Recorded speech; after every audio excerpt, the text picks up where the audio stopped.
امبارح نزل اعلان كما توقعنا مع بعضينا في الفيديو اللي قبل ده عن لعبة بوبي بلاي تايم الجديدة، واللي عندي عليها آراء سلبية كتيرة. فبدون ما أطيل عليكم أكتر من كده، ازيكم يا اساطير؟ معاكم ميجا من قناة جيمز هايلايت. ولو انتوا لسه جداد على القناة فشرفني ان انتوا تنضموا لجيش الهايلايت عن طريق لايك، سبسكرايب، تفعيل زر الجرس، ويلا بينا.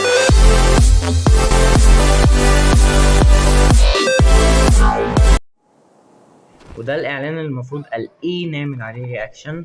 ده دوج دي عادي. ده المكان ده اللي في الصورة صح؟ ده اسانسير طلع زي ما خمنا. دوج دي بيجري غالبا احنا اسمها انكريز. ميس ديلايت، يا نهار اسود بكرهها، بجد بكرهها. وموب انترتينمنت، ياي بجد مش قادر اقول لكم. ايوه احنا اسمها انكريز، ودول هيكونوا اصدقائنا يعني اصحابنا اللي هيلعبوا معانا. اوكي، حل الغاز بقى وكده. يعني هي شبه ريبو نوعا ما، هي فيها شبه فريبو نوعا ما. واحنا المفروض غالبا يعني ايه فكرتها بجد؟ انا مش عجباني، عشان كده ما بعملش رياكشن. مش شايف فيها حاجه. برون، كنبه برون، لا بجد مش شايف فيها اي حاجه، هي وحشه جدا. escape from playtime، escape from دعفانه، escape from the plane route coming soon watch on steam طبعا كالعاده. وبس يعني هو ده كان التريلر الغبي. طبعا زي ما انتم شفتوا لعبة غبية موت، التريلر غبي جدا. مش حلوة، مش جبارة زي ما قعدوا يقولوا. لعبة عادية جدا. الحاجة الوحيدة اللي انا ممكن اكومنت عليها هو الجرافيك. غير كده اللعبة كلعبة عادية جدا، ويمكن تكون أسوأ من بروجكت بلاي تايم. ويعني انا بعد ما شفت الاعلان ده اي كلمه قلتها في حق بروجكت بلاي تايم وحشه انا اسحبها حالا من موقعي هذا. بروجكت بلاي تايم كانت احسن، كان فيها جيم بلاي، كانت ممتعه اكتر. لا اللعبه دي بجد يعني سيئه سيئه سيئه يعني بجد. هو ده السبب اللي انتوا هتاجلوا علشانه شابتر 6 اللي هو اهم شابتر في الشابترات كلها، واللي هو قد يكون الشابتر الاخير. فلا لا لعبه سيئه فعلا. التريلر زي ما انت شفت التريلر ما فيهوش حاجه. هو كل التريلر سمايلينج كريترز بيجروا، شويه بازلز يعني كده قد كده، وميس ديلايت وبانزو باني وكنبة برون، ومفيش اي حاجه في التريلر حرفيا مهمه. ممكن بعض الناس تقول انه ده لسه التريلر الاولاني مش عارف ايه، ولو ايه اللي هيفرق. يعني انا شايفها يعني هي نسخ لزق من ريبو، هي كوبي بيست من ريبو حرفيا. لو ما تعرفوش ريبو، فهي ريبو لعبة برضو مالتي بلاير، بتساعدوا فيها اصحابكم ان انتوا تجمعوا حاجات وتحلوا بازلز علشان تروحوا تبيعوا الحاجات دي في مكان ما. فانا حسيتها شبه كده، بالذات في المشهد بتاع اللي هو احنا بنزق الكارت دي او مش عارف هي ايه صراحة، واحنا بنزقها حسيت ان هي نسخة من ريبو. هي بجد يعني انا ما شفتش فيها اي حاجة مميزة. يعني فالفكرة كلها ان هي برضو احنا كائنات صغيرة بنهرب من كائنات كبيرة في مكان مرعب. هي بالظبط نفس فكرة ريبو. ريبو انتوا بتبقى كده يعني بتلعبوا كائنات شبه كده الاندرويد شوية نوعا ما، وبتهربوا من وحوش كبيرة. هي نفس الفكرة برضو في مكان مرعب. الفرق بس هنا ان احنا هنا الهدف مجهول. يعني هنا حتى الان مازال الهدف مجهول في اللعبة اللي هي سكيب فروم بلاي تايم، مازال الهدف مجهول. لو هنتكلم عنها بحيث اللي هم قالوه، فهي لعبة مش جبارة، هي مش لعبة حلوة، هي ما فيهاش فكرة. بروجكت بلاي تايم كان فيها فكرة عنها. لكن لو هنتكلم عن اللي هم قالوه على الجرافيكس، فالجرافيكس فعلا تحفة. الجرافيكس فعلا اتطور جدا ونطوا نطة مرعبة. يعني من السنة دي للسنة الجاية، سواء اللعبة دي هتنزل السنة الجاية أو السنة دي أيا مكان، فهم نطوا بالجرافيكس. من الجرافيكس بتاع شابتر 5 للجرافيكس بتاع اللعبه دي انا شايف ان في نقطه. لو حد شايف ان الجرافيكس هو فلا، حاسس فيه اختلاف شويه. وطبعا كالعاده لسبب ما لازم الجرافيكس في الاعلان يكون بيلمع، وفي اللعبه يكون جرافيك ميت عادي جدا، اللي هو اللي يعني الطبيعي لالعاب الرعب. بس لسبب ما هم لازم بيخلوه بيلمع في الاعلانات. انا بجد ما اعرفش ليه، بس انا عن نفسي حبيت الجرافيكس اكتر مما حبيت فكره اللعبه. اوكي يعني لو هناخدها كأن يعني لو ده الغرض منها ان هي كلعبه مالتي بلاير فاني، المفروض تكون بتضحك ويطلع منها ترند زي اي لاف بتاع ريبو مش عارف والحاجات دي، فدي بقى اتس اوكي جدا، حاجه عظيمه جدا. بس برضو هيبقوا اجلوا شابتر 6 اهم شابتر على هبل.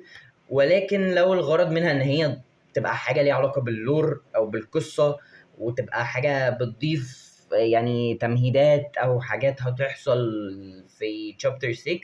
فانا شايف انه لا، ما ينفعش ابدا ان يتعمل فيها ده.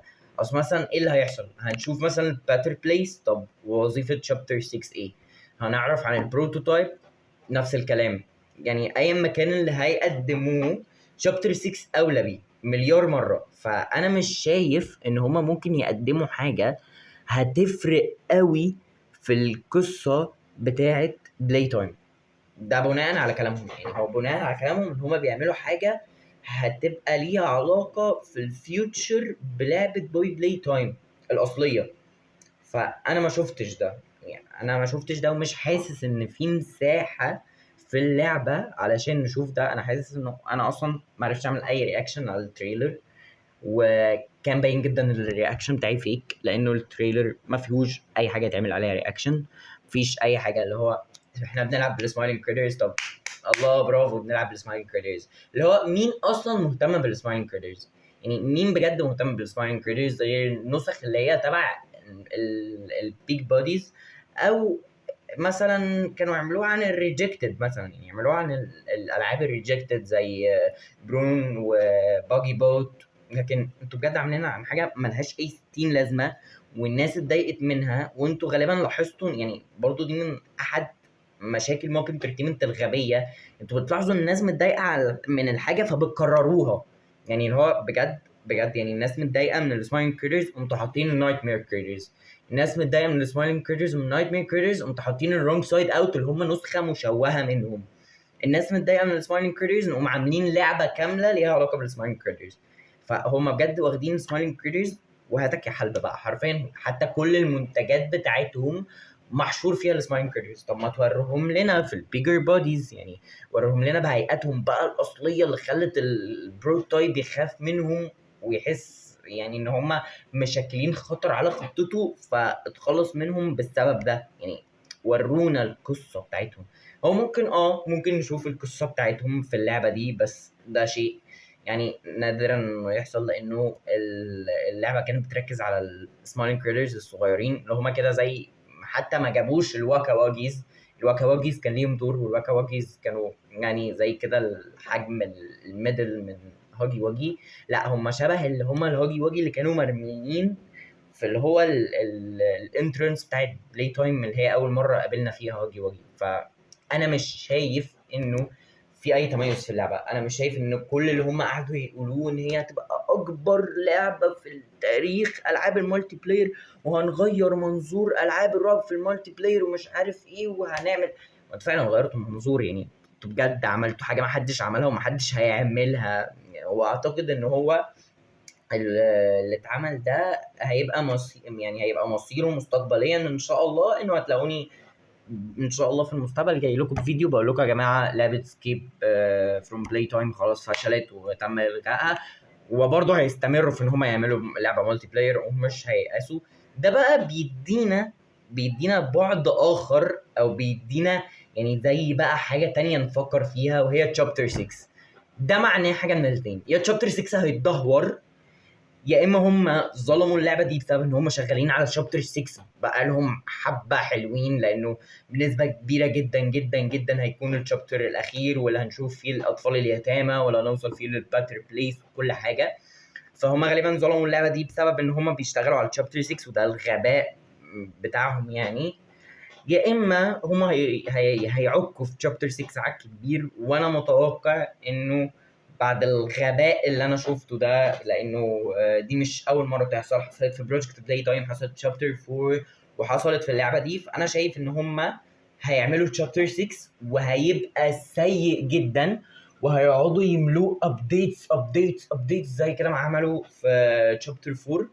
وبرضه كل اللي هيقعدوا يعملوه هيفرق، بس مش الفرق اللي الناس كانت عايزاه من اول مره. فانا ده اللي انا شايف انه هيحصل.